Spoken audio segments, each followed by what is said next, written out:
Militer Israel merilis video serangan ke markas besar Iran di Teheran pada Minggu waktu setempat.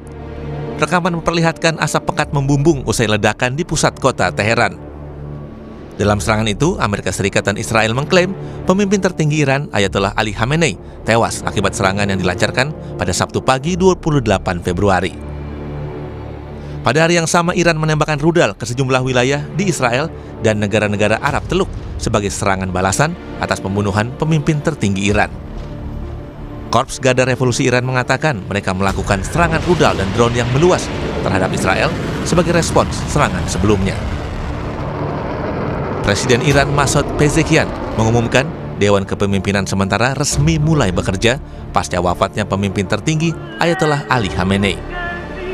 Pengumuman disampaikan melalui televisi pemerintah di tengah memanasnya konflik Iran dengan Israel dan serangan gabungan AS Israel ke Teheran.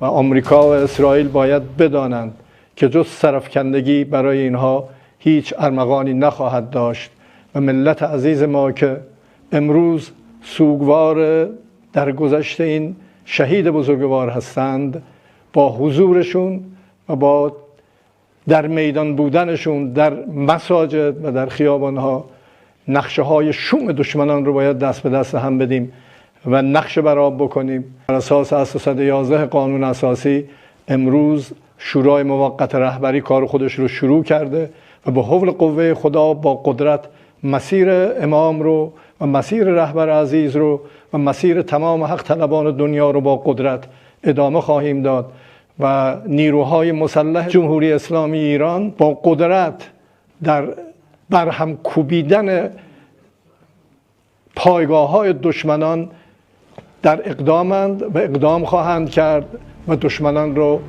مثل همیشه ناامید خواهند نمود. Hingga Minggu waktu Iran, Israel dan Amerika Serikat masih menggempur Iran. Perdana Menteri Israel Benjamin Netanyahu bilang serangan terhadap ibu kota Iran akan semakin meningkat dalam beberapa hari mendatang. Berbicara dari atap markas militer di Kiryat, Tel Aviv, Netanyahu bilang Israel melibatkan bantuan Amerika Serikat dalam kampanye militer terhadap Iran dan mengaku sudah 40 tahun mengharapkan serangan mematikan terhadap Iran.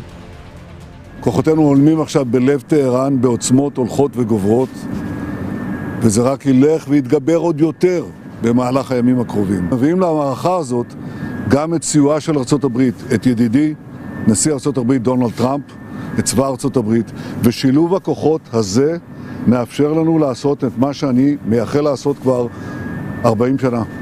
להכות את משטר הטרור שוק על ירך. Sementara kata pakar hukum internasional Universitas Pajajaran, Teguh Reza Shah, serangan balik yang dilakukan Iran terhadap Israel adalah sah di mata hukum internasional dan sesuai piagam PBB. Teguh Reza Shah bilang Iran mempertahankan kedaulatannya dan mayoritas warga Iran masih mempercayai pemimpinnya.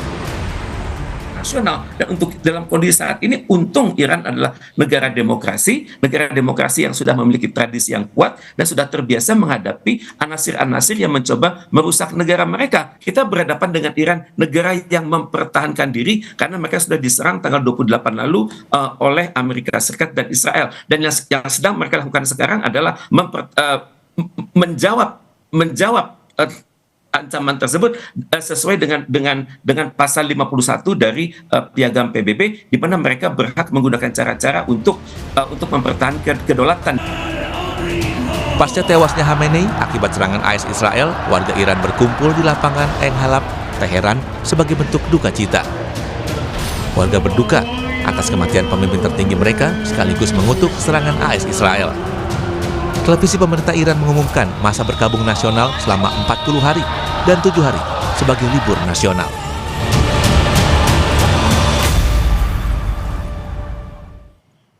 Serangan Israel Amerika Serikat ke Iran pada Sabtu lalu menewaskan pimpinan tertinggi Iran Ayatollah Ali Khamenei. Lantas seperti apa situasi di kawasan Timur Tengah pasca kematian Khamenei? Apakah perang akan segera berakhir atau justru Iran akan semakin melawan? Apa dampaknya untuk situasi wilayah Arab Teluk dan juga Indonesia? Pagi ini saudara sudah terhubung melalui sambungan daring. Kita akan bahas bersama dengan sejumlah narasumber. Ada pengamat senior Timur Tengah Mustafa Abdul Rahman dan juga ada guru besar bidang hubungan internasional Saint Petersburg State University Rusia, Koni Rahakundini. Selamat pagi Pak Mustafa, Bu Koni, apa kabar? Selamat pagi, kabar baik, terima kasih. Selamat pagi, kabar baik. Oke, alhamdulillah. Saya mau ke Pak Mustafa lebih dulu. Pak Mustafa, kemarin kan kita dihadapkan dengan pemberitaan bahwa tewasnya pimpinan tertinggi Iran ini masih simpang siur. Tapi sekarang otoritas tempat sudah menegaskan bahwa memang Ali Khamenei sudah tewas dalam serangan Amerika Serikat dan Israel ini. Nah, kalau dari sudut pandang Anda, Pak Mustafa, akan seperti apa eskalasi konflik Iran-Israel terkait dengan kondisi tewasnya Ali Khamenei? Hampir dipastikan ya, setelah tewasnya pemimpin tertinggi Iran Ali Khamenei, maka akan ada eskalasi seperti banyak atau sering ditegaskan oleh pemimpin Iran sendiri dan juga loyalis-loyalisnya yang ada di luar Iran seperti di Lebanon, di Irak, bahwa Iran harus melakukan aksi pembalasan yang semaksimal mungkin atas tewasnya Ali Khamenei ini. Kebetulan tadi malam saya mengikuti wawancara Menteri Luar Negeri Iran Abbas Araqchi dengan stasiun televisi Al Jazeera. Abbas Araqchi yang selama ini disebut atau dikesankan sebagai sayap moderat dalam pemerintahan Iran, tadi malam dia sangat tegas ya, sangat marah atas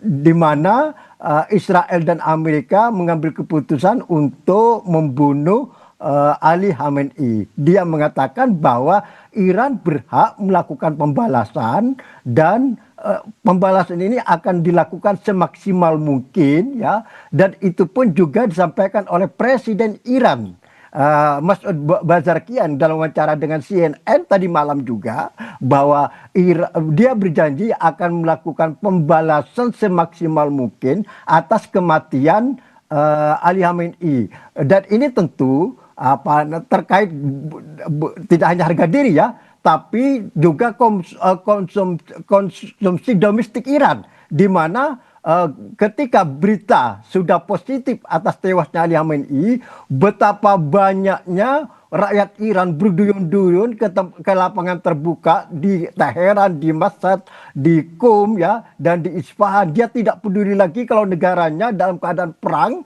dengan Amerika dan Israel. Dia sudah tidak mempedulikan bahwa dia mungkin setiap saat kena serangan pesawat tempur dari Amerika, tapi mereka berduyun-duyun keluar ke tempat-tempat terbuka, menangisi dan meratapi atas kematian Ali Khamenei dan meneriakkan YIL ini harus balas dendam ini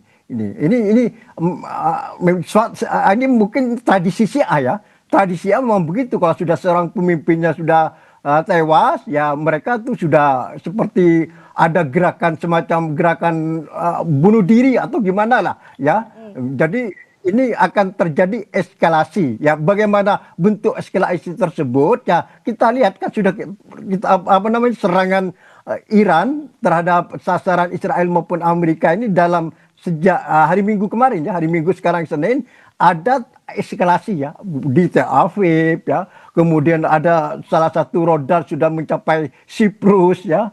Kemudian milisi-milisi Irak yang pro Iran sudah melakukan serangan terhadap pangkalan-pangkalan militer yang ada di Irak, seperti yang ada di Erbil maupun yang ada di Kota Baghdad. Jadi akan terjadi eskalasi atas merupakan yang bisa dianggap merupakan dampak dari atas kematiannya Ali Khamenei ini.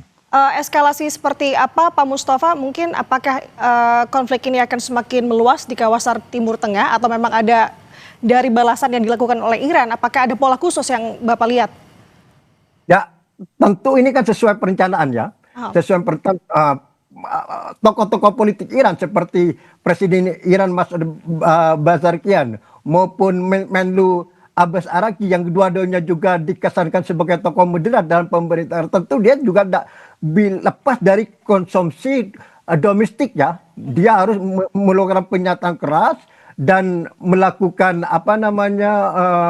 eskalasi juga, tapi sesuai dengan perencanaan yang sudah dipelajari secara seksama, karena tidak bisa sembarangan ya. Saya lihat walaupun sudah ada statement-statement keras dari tokoh-tokoh politik Iran, tapi tampaknya eskalasi yang dilakukan Iran dari dampak kebatinan alamin itu masih tampak terencana, terukur ya. Tapi juga sekaligus ya, Abbas Araqi, Menteri Luar Negeri itu Menlu Iran tersebut mengatakan bahwa kalau memang Amerika punya niat atau punya keinginan untuk mengakhiri perang dan dia mengakhiri terlebih dahulu, maka Iran adalah terbuka. Jadi pintu diplomasi ini masih terbuka bagi Iran ya. Asalkan Amerika yang melakukan dulu, karena Amerika kan dan Israel yang melakukan serangan dulu. Tentu mereka lah yang harus berinisiatif untuk melakukan atau menghentikan perang ini setiap saat.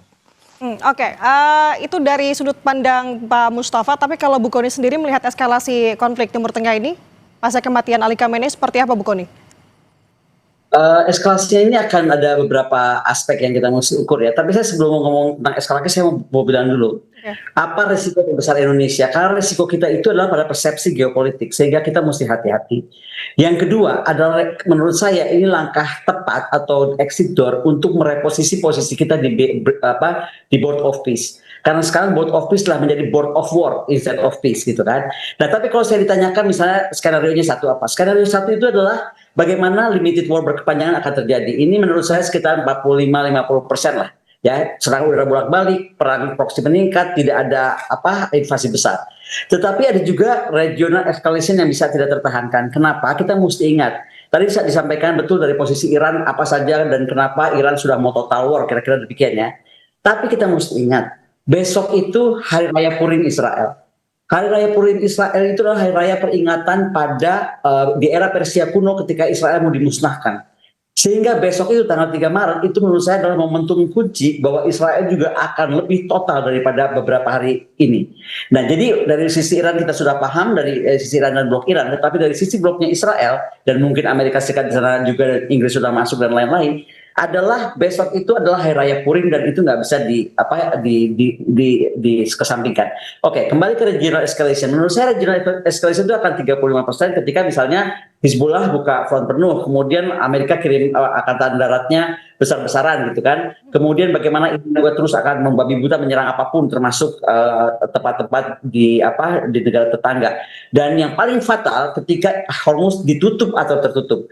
Hormuz itu bisa terjadi dua hal ya, apakah ditutup total oleh Iran, oleh kekuatan Iran, atau tertutup karena terjadi stagnation di sana. Semua kapal-kapal tanker tidak bergerak dan lain-lain. Apapun yang terjadi, apakah sengaja tidak disengaja, dampaknya Hormuz itu akan berakibat kepada seluruh dunia.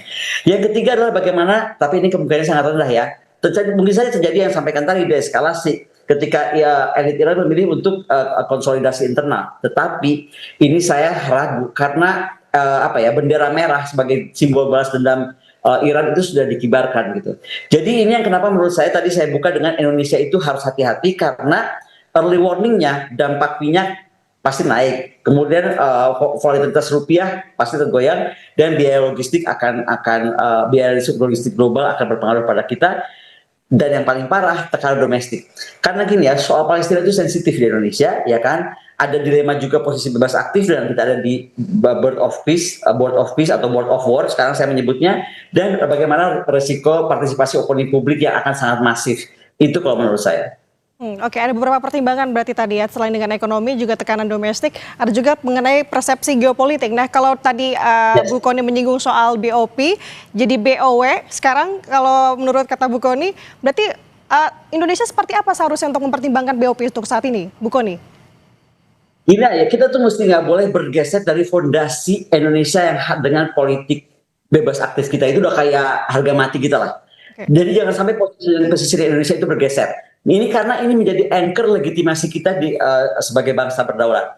Kemudian kita harus paham bahwa konteksnya sekarang tuh Indonesia jadi terbelah dan kita masuk ke BOP atau BOW ini.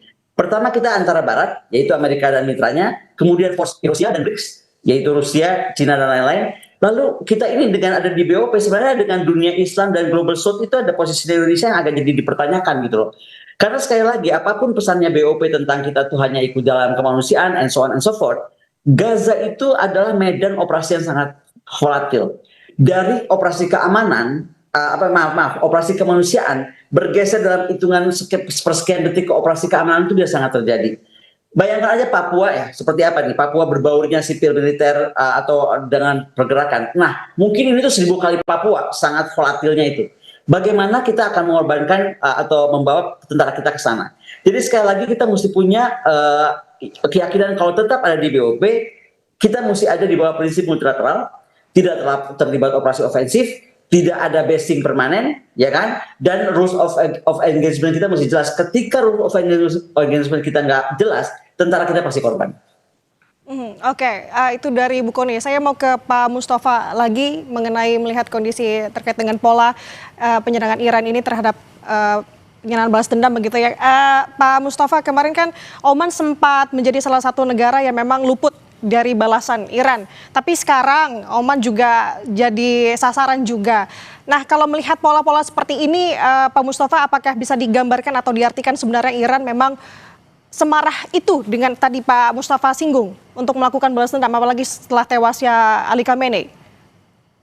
Ya, sebetulnya Iran melakukan serangan atas sasaran militer Amerika yang berada di berbagai tempat di Timur Tengah ini, itu kan sejak hari pertama ya, kemudian lanjut ke hari kedua yaitu hari Minggu ya, sekarang ke hari ketiga ya, hari Senin ya, Qatar, Kuwait, dan terakhir juga Oman, dan juga diberitakan bahwa Iran sudah meluncurkan rudal balistiknya ke arah kapal Indo Amerika Abraham Lincoln. Nah, dalam konteks ini Menlu Iran Abbas Araghchi itu sudah melakukan komunikasi dengan pemimpin Qatar, Kuwait, Arab Saudi, kemudian Oman juga tentunya ya, dan Mesir ya, bahwa apa yang dilakukan Iran dengan meluncurkan berbagai model rudal balistiknya ke negara-negara tetangganya itu bukan ditujukan kepada negara yang bersangkutan, tapi adalah ditujukan kepada pangkalan-pangkalan militer Amerika yang ada di negara tersebut. Jadi Menlu Iran terus menegaskan kepada para pemimpin yang menjadi sasaran tembakan rudal balistik Iran itu bahwa harus dipisahkan antara kedaulatan negara tersebut dengan pangkalan militer Amerika yang berada di situ. Abbas Araghchi juga menegaskan bahwa Iran sangat menghormati kedaulatan semua negara yang menjadi sasaran tembak rudal balistik Iran dan sekaligus menjaga kesatuan dan persatuannya. Jadi ini pesan politiknya apa? Jangan khawatir. Jangan khawatir terhadap misalnya setiap saat ada serangan rudal balistik Iran terhadap negara tersebut. Dengan kata lain bahwa Menlu Iran tersebut mengatakan bahwa serangan Iran ke negara-negara tersebut itu adalah terukur ya, tidak serampangan misalnya. Adapun misalnya Oman ya dikenal selama ini sebagai mediator ya dalam perundingan nuklir antara Iran sama Amerika. Oman itu sangat berjasa, tapi umpama seandainya nanti Oman juga menjadi sasaran, itu dipastikan bahwa ada pangkalan militer di negara tersebut, dan jarak Oman sama Iran ini kan sangat dekat gitu kan. Jadi tidak perlu Iran bersusah payah memakai rudal balistik yang tercanggih, dengan hanya memakai rudal balistik yang berjarak 200-300 meter saja sudah sampai ke Oman itu. Jadi akan paling mudah menjadi sasaran Iran ya atas negara-negara yang bersangkutan itu seperti Oman, Qatar, Uni Emirat, Kuwait, Arab Saudi, Irak, itu sasaran yang paling mudah di mata Iran, dan sudah dilakukan hampir tiap hari mungkin ya. Salah satu negara tersebut ya akan menjadi sasaran Iran, terutama Irak ini. Irak ini menjadi wilayah yang paling mendidih kedua setelah Iran sendiri ya. Perkirakan Irak ini akan eskalasinya juga cukup maksimal nanti ini karena begitu banyaknya milisi-milisi Syiah pro Iran yang ada di Irak. Mereka mungkin tidak akan tinggal diam khususnya setelah kematian Ali Khamenei. Mereka kelihatan marah sekali. Ada gerakan di Irak itu setelah ada berita positif atas kematian Khamenei tersebut. Jadi Irak itu menjadi wilayah kedua yang akan paling tinggi eskalasinya, paling kuat eskalasinya pasca Iran sendiri.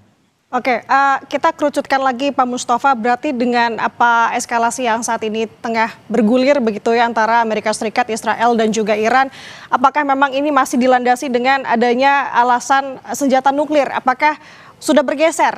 Mengingat sekarang sudah ada pemimpin tertinggi Iran sudah tewas dari serangan Amerika Serikat dan Israel ini. Perang sekarang ini ya, perang itu berbeda dengan perang tahun lalu yang 12 hari tersebut. Perang yang sekarang ini itu sudah lingkupnya atau konteksnya tidak terbatas pada nuklir, tapi sudah rudal balistik. Kemudian akibat dari Iran terus bersikukuh mendukung proksi-proksinya yang ada di berbagai negara di Timur Tengah ini. Jadi agenda perundingan saat ini itu sudah lebih meluas. Tidak hanya isu nuklir aja, tapi rudal balistik dan proksi-proksi. Ini yang membuat perundingan Amerika sama Iran ini terjadi deadlock, kebuntuan. Karena Amerika meminta suatu hal yang mustahil diterima oleh Iran. Misalnya Amerika nuntut pada Iran dalam perundingan tersebut, Iran hanya diizinkan menggunakan rudal balistik yang jangkauan tembaknya hanya sejauh 300 meter. Tidak mungkin lah. Iran itu sekarang sudah punya rudal balistik, sudah jangkauan tembaknya mencapai 2000, melebihi wilayah Israel tersebut. Nah, ini yang menjadi perundingan tersebut menjadi buntu. Jadi sudah meluas. Bahkan sekarang Israel sudah terang-terangan bahwa perang ini tujuannya adalah perubahan rezim, ya. Perubahan rezim ini juga menjadi suatu yang menjadi tidak mudah perang ini. Okay. Kalau memang bersikukuh Israel dan Amerika untuk melakukan perubahan rezim, ini perang ini adalah akan lama. Cuma sekarang perubahan rezim ini ukurannya seperti apa? Apakah hanya dengan tewasnya Ali Khamenei sudah selesai atau masih belum? Atau yang dimaksud perubahan rezim ini adalah perubahan rezim Iran secara keseluruhan yang dilahirkan dari revolusi tahun 1979. Okay. Kalau yang pertama yang jadi sasaran udah selesai, Ali Khamenei sudah tewas. Tinggal sekarang bagaimana Donald Trump mengambil inisiatif untuk melakukan gencatan senjata. Tapi kalau yang kedua, perubahan secara keseluruhan, ini perang akan berkepanjangan yang tidak tahu sampai kapan. Oke, yang saya tangkap ada unsur kekuatan di sini. Nah, saya mau bergeser ke Bu Kony. Bu Kony, kalau misalkan terkait dengan perbandingan kekuatan, katakanlah di sini untuk militer antara Iran dan juga Israel, kalau situasi semakin memanas, apakah ini sepadan ataukah ada sudut pandang lain dari Bu Kony? Kalau melihat perang ini tuh jangan pernah melihat ya seolah-olah dua negara yang berperang, tetapi bagaimana aspek negara-negara koalisi atau negara aliansi atau negara pendukungnya. Jangan lupa Iran itu sangat dekat dengan Rusia, Iran itu sangat dekat dengan Cina juga gitu kan, dan beberapa negara Global South. Nah ini yang kemudian tadi kenapa saya pembukaannya saya itu dengan Indonesia tuh posisinya harus sangat berhati-hati dan sangat harus kembali kepada jiwa kita yaitu non-alignment, dan kenapa saya sarankan untuk kita segera menjadikan momen itu exit door kita dari BOP karena posisi kita tuh akan sangat rentan gitu. Kita tadi sudah bilang kan kita terbagi dalam tiga poros nih. Gimana kita bisa memainkan poros itu dengan sempurna di tengah sekali lagi ketika kita terlibat dalam BOP. Posisi tentara kita itu nggak secure menurut saya. Jadi kita mesti sangat hati-hati di sana. Yang kedua, kita mesti ingat bahwa kalau dampaknya ini akan ke dalam negeri ya. Ini yang menurut saya mungkin lebih kita harus concern juga. Inflasi ya kan bisa terjadi, kemudian terutama terjadi dari inflasi energi, kemudian bagaimana tekanan rupiah, neraca perdagangan. Nah, bagaimana kita risk off kenaikan kebutuhan antara demand devisa energi dan tekanannya kurvanya itu bisa kita bisa seimbangkan, karena ini menjadi PR lebih besar. Instead of misalnya presiden tiba-tiba ingin terbang kemanapun itu untuk menjadi penengah gitu. Menurut saya sebelum terbang kemanapun, posisi kita itu harus tetap terlibat secara guardrails yang wajib ya. Satu, mendorong payung PBB, ya kan. Jadi mungkin tidak mengedepankan tentang isu BOP lagi, tapi mendorong payung PBB, dan bagaimana force protection kita tuh harus berlapis untuk militer kita kalau tetap kita akan ikut terlibat. Bagaimanapun kita tuh harus punya komunikasi paralel yang sangat baik, karena kita gerakan non-blok itu nggak boleh hilang dari Indonesia sendiri. Kalau tidak, presiden akan pasti menemui masalah, karena kalau dipaksakan, yang saya khawatirkan adalah mission creep, yaitu misalnya dari tadi yang saya ceritakan, dari humanitarian troops menjadi security enforcement, karena kan daerah situ sangat tidak stabil. Kemudian eksposur pasukan meningkat dan resiko politik kita pasti melonjak. Karena apa? Saya mesti tekankan sekali lagi ya, kemanapun pasukan ke daerah sana, ke area sana, itu akan dilihat dengan sangat skeptis oleh masyarakat setempat. Jadi ada PR besar itu. Tapi yang paling menjadi sekarang legacy kita yang mesti kita pertahankan, bagaimana equidistant kita terhadap Washington, terhadap Teheran, terhadap Riyadh, terhadap Beijing, terhadap Moskow. Coba, dengan sebenarnya kita tadinya lebih sederhana PR-nya, tapi karena kita ada di BOP, Washington, Teheran, Riyadh, Beijing, Moskow itu menjadi suatu hal yang kita sangat harus pikirkan. Ini menjadi PR Kementerian Luar Negeri yang diplomat-diplomat ulung kita juga harus keluar untuk kemudian mendukung pandangan presiden. Tapi sekali lagi saya melihat dari kepentingan Indonesia ya. Sekali lagi saya mau ini bicara dari kepentingan Indonesia. Ini sebenarnya bisa menjadi exit door Indonesia keluar dulu dari BOP. Karena ketika Indonesia keluar dari BOP, posisinya lebih enak. Dia posisi tetap jati dirinya sebagai non-alignment countries. Oke. Tadi kan Bu Kony menyinggung soal Indonesia harus berhati-hati begitu ya. Kerap kali Ibu menggaungkan soal terkait dengan hal tersebut. Jadi kalau menurut idealnya untuk saat ini, apalagi Indonesia sepertinya sudah siap jika diperlukan sebagai mediator begitu Bu, untuk Iran dan juga Israel dan juga Amerika Serikat ini. Apakah ini menjadi langkah yang ideal untuk dilakukan atau seperti apa dari sudut kacamata Anda? Kalau dari kacamata saya betul, sebagai mediator itu memang tapi kembali menjadi mediator itu jembatan kita posisinya mesti jelas. Kita itu jembatan antara Barat dan Global South. Makanya kembali saya pertanyakan soal tadi di BOP itu menjadi exit door, momen Iran ini menjadi exit door dari BOP, supaya kita betul-betul bisa menjadi mediator yang tepat di antara dua kubu ini. Kedua, bagaimana kita menjadi mediator kredibel, itu menjadi sangat penting, ya kan? Ketiga, kita itu menjadi, kalau kita bisa lakukan ini betul, kita akan menjadi middle power yang naik kelas, karena kita telah menjadi pemain global yang beneran. Artinya, kembali, apapun diskusi kita ini harus merefer kepada BOP yang sebenarnya membuat posisi Indonesia itu akhirnya dilihat itu seolah-olah ada di blok aliansi Barat. Nah, sekali lagi, sebenarnya krisis ini untuk Indonesia kalau memang mau digunakan oleh Pak Prabowo, bisa betul melahirkan middle power breakout. Tetapi middle power breakout itu harus berbasiskan kemandirian kita, keberdaulatan kita dalam bersikap, yaitu dalam posisi non-alignment movement. Oke, kalau Pak Mustafa melihatnya seperti apa nih? Apa yang harus dilakukan Indonesia di tengah konflik Timur Tengah, apalagi di kondisi seperti saat ini? Ya, tentu ini situasi sedang rumit ya, sedang rumit. Sebetulnya kalau memang ingin mengakhiri perang ini kan tidak sulit-sulit banget ya. Yang penting ada political will. Ini khususnya dari Trump. Jadi Trump bisa melakukan seperti pada perang tahun lalu 12 hari, tiba-tiba Trump berinisiatif untuk melakukan supaya perang ini segera diakhiri, ini berakhir ya. Perang ini pun, ya, seperti saya katakan tadi, Menlu Iran Abbas Araghchi itu sudah membuka pintu. Artinya sudah memberi pesan politik kepada Trump khususnya, dan Barat pada umumnya, ya, bahwa perang ini setiap saat bisa berakhir asalkan mereka yang mengambil inisiatif, seperti juga yang terjadi pada perang tahun lalu. Ini kan sebetulnya pesan politik yang sangat positif. Tinggal sekarang keputusannya adalah di tangan Amerika dan Israel, ya. Kalau mereka masih terus melanjutkan perang ini dengan tujuan tadi itu adalah mengubah rezim Iran yang dilahirkan dari revolusi tahun 1979 secara keseluruhan, ini semakin sulit, semakin tipis kemungkinan perang ini adalah berakhir dalam waktu dekat. Tapi kalau yang dimaksud perubahan rezim itu hanya kematian Ali Khamenei sudah meninggal.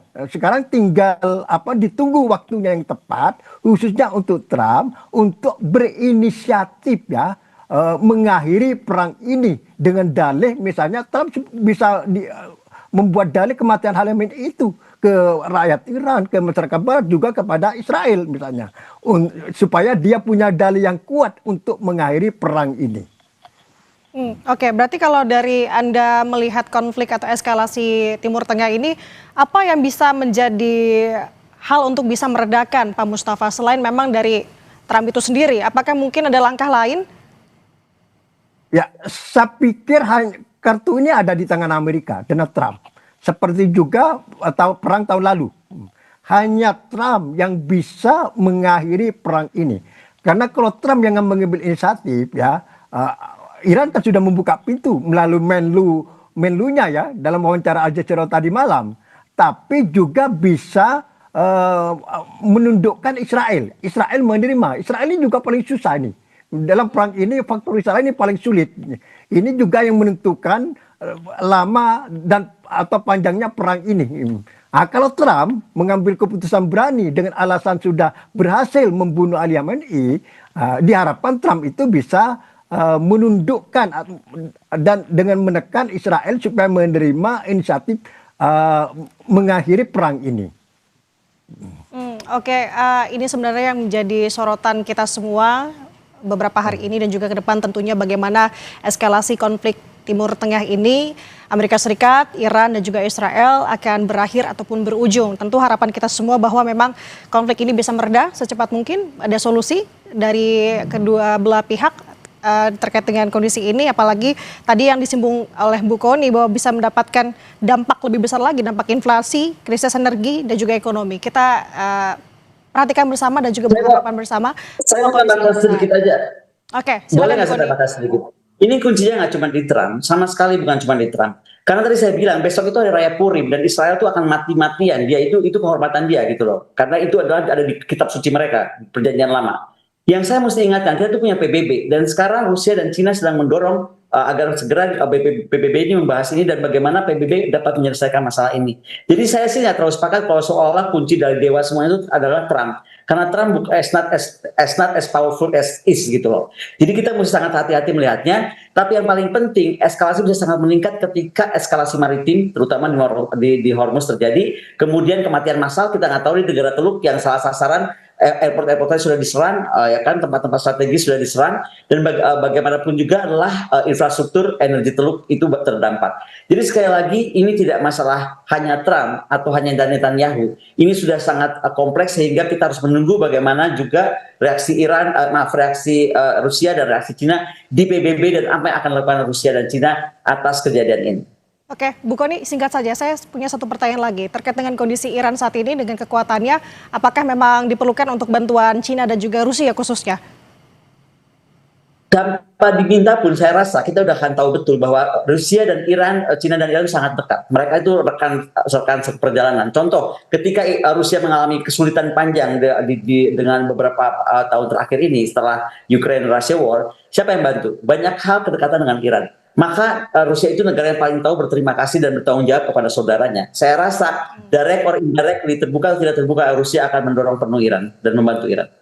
Oke, terima kasih atas pemaparan yang luar biasa hari ini. Dua narasumber bersama dengan saya, pengamat senior Timur Tengah Mustafa Abdul Rahman dan juga guru besar bidang hubungan internasional St. Petersburg State University Rusia, Kony